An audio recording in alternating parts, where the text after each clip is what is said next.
Habari zenu, karibuni tena. Hapa ni Learn with Zanga. Tutaendelea na mathematics session, na kwenye session ya leo tutazungumzia parallel and perpendicular lines. Ni mwendelezo tu wa topic ya coordinate geometry, na leo ni sehemu ya 5. Kwa hiyo wakati tunaanza session hii, nichukue fursa hii kuwakaribisha kwenye session hii, nikiamini kwamba mtajifunza kupitia yale ambayo tutashare kwenye session hii ya leo.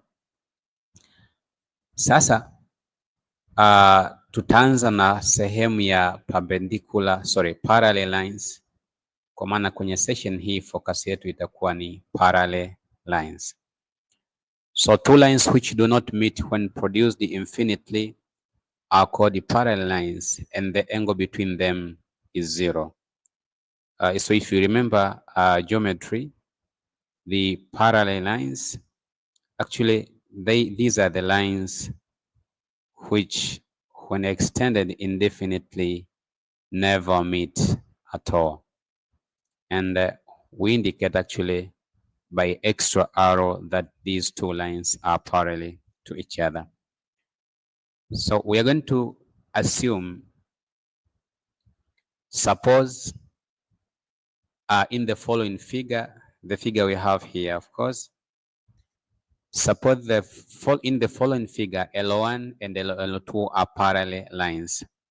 So we are going to assume that these two lines are parallel. Then from any point C on L1, any point C from L1, so from this point here, so this is L1, so from any point, and that is C, L1, CED is drawn perpendicular to x-axis, CED, so that it cuts L2 at point E. It cuts L1, L2 at point E, and axis at point D. If you check actually now the two triangles, since the triangle BDE and the triangle ADC are equiangular because actually the corresponding angles are equal. So if this is 90, then if this angle here is alpha, this angle here is going to be alpha as well.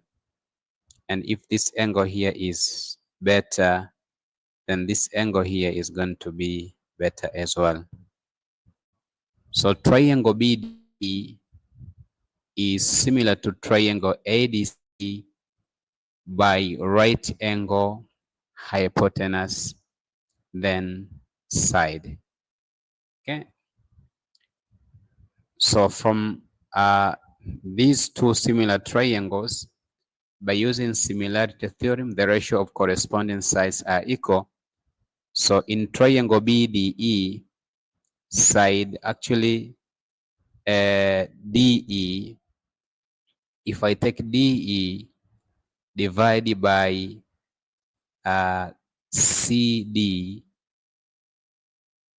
will be equal to taking ABD divided by AD. Okay.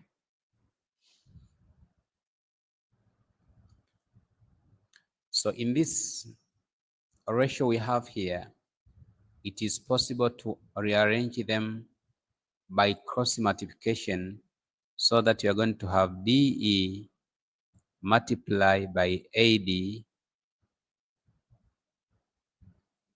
Apology.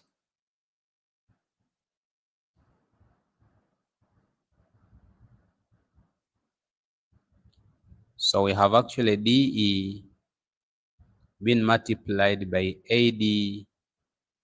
You're going to get BD multiplied by CD. So we are going to rearrange them in such a way that we are going to get definition of the gradient of these two lines. So DE over BD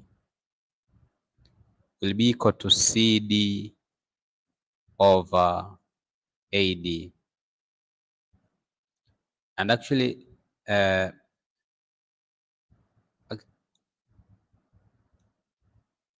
DE over BD, this is equal to slope of LO2. So this is equal to M2.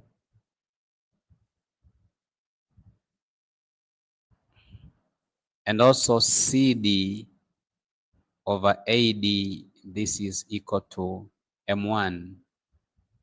The slope actually of line 1 is M1, and the slope of line 2 is M2, dear students.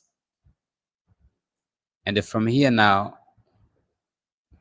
we can conclude that actually M1 equals to M2. Thus, the gradient of L1, the gradient of L2, actually the gradient of L1 equals to the gradient of L2, or we say that M1 equals to M2, dear students. Therefore, if two lines are parallel, they have the same gradient. The statement is also true when two distinct lines have the same gradient, then they are parallel. So the condition for parallel lines, we say that two lines are said to be parallel if the slope of these two lines are equal. And that is actually the very important information if you are talking of parallel lines. We are going to jump to questions. And with this part, we are going to solve at least 2-3 questions.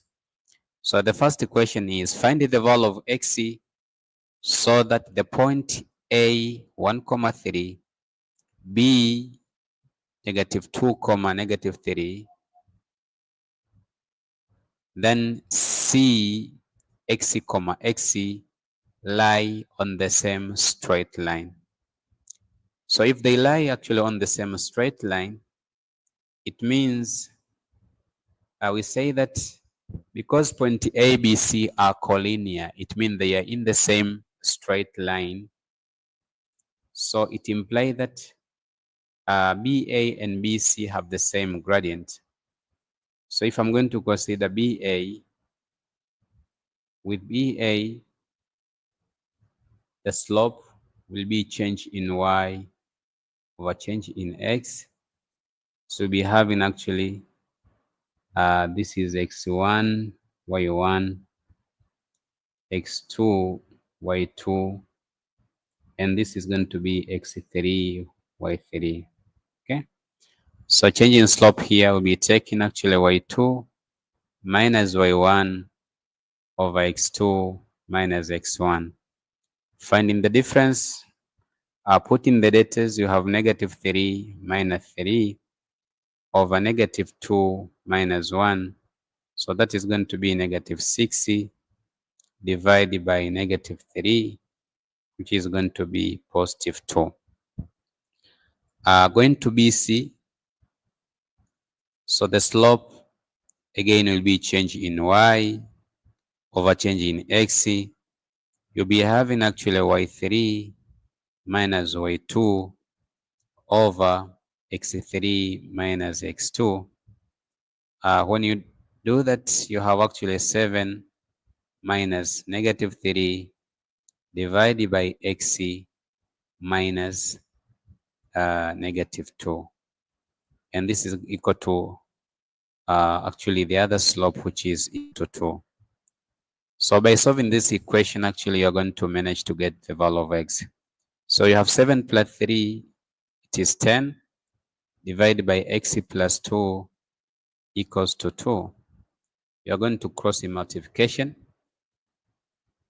So with crossing multiplication, you'll be having actually 10 now equals to 2 in the bracket X plus 2. So you have 10 equals to 2x plus 4. 2x will be 10 minus 4, which is equal to 6. Eventually, x will be 6 over 3. Sorry, 6 over 2. 6 over 2, which is equal to 3. So the question was, find the value of x, and the value of x is positive 3, dear students. The value of x is positive 3. We jump to example number 2.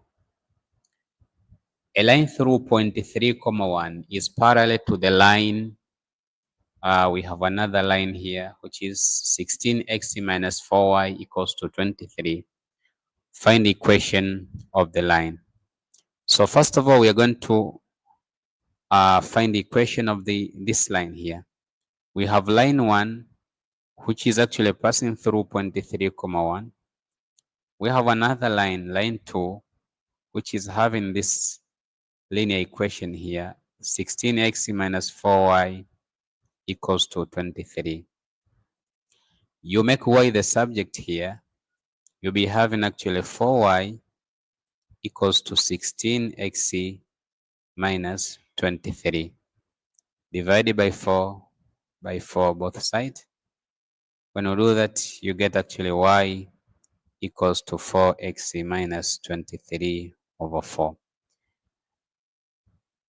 So the slope of line 1, m1 equals to m2.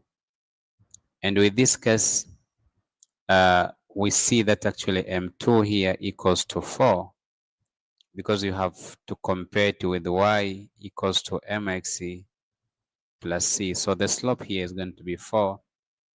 So m1 will be equal to m2 will be equal to 4. So now you're going to find equation of L1 by using point slope equation. We see that from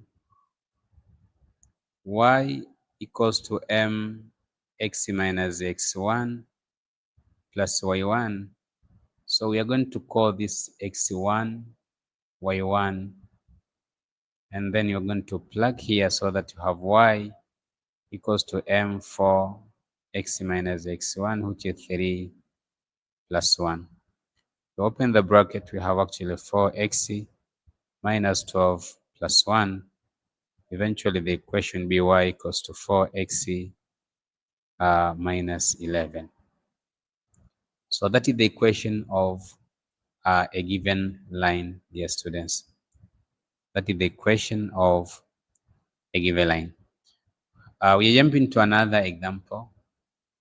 And the example is going to be one of the questions from this exercise here. And we'll do question number 17. State the condition that the lines represented by ax plus by plus c equals to 0 should pass through the origin. For this to pass through the origin, of course, the value of constant c has to be equal to 0. Be parallel to the x-axis. If it is parallel to the x-axis, it means change in y will be equal to 0. So if, an apology.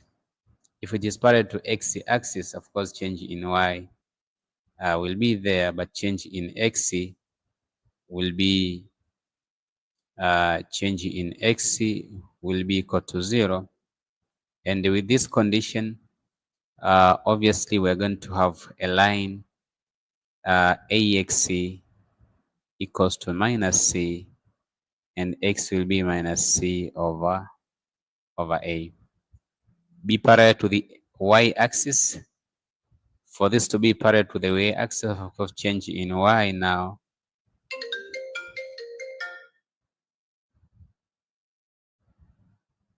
change in y will be now equals to 0, because it is parallel to the y-axis. Okay, so there is no change in y. And with this case, actually, you're going to have by equals to minus c, and so y will be negative c over b. Part D, cut off eco-intercept on the axis. If we cut off eco-intercept on the axis, then from this equation, you take ax plus by plus c equals to 0. You have to cut eco-intercept on the axes. It means a has to be equal to b. And so when a equals to b, eventually we are going to have the same x-intercept and y-intercept. What is going to change is only the sign. Actually, there is no difference. So when a equals to b, then you are going to have cutoff eco-intercept condition applied. So that is the condition to be imposed to the equation there, so that you're going to have actually equation. You're going to have actually this line cutting the graph eco with eco-intercept on the axis. And we jump to the last equation for this session, dear students, dear viewers. The last equation, as you can see it in your screen, it is actually again a question related to parallel lines. And as you can see,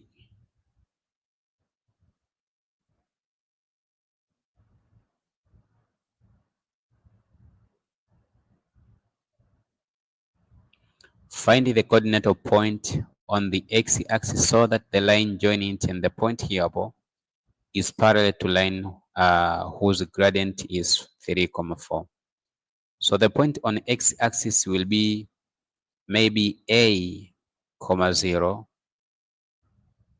This line will be joined to another point which is 5, -2, and the slope of the line will be 3/4. So we know that the slope will actually change in y over change in x. So 3/4 will be change in y. So be considering actually, we are going to label this. So this is going to be x1, y1, and this is x2, y2. So 3/4 equals to -2 minus 0 over 5 minus a. Eventually we are getting 3/4. You calculate further, you have 3/4 equals to -2 over 5 minus a. You cross the multiplication, you'll be having 5 minus a equals to 4 times -2. It is 15 minus 3a equals to -8. 15 plus 8 will be equal to 3a, of course. So you have 15 plus 8, you get 23.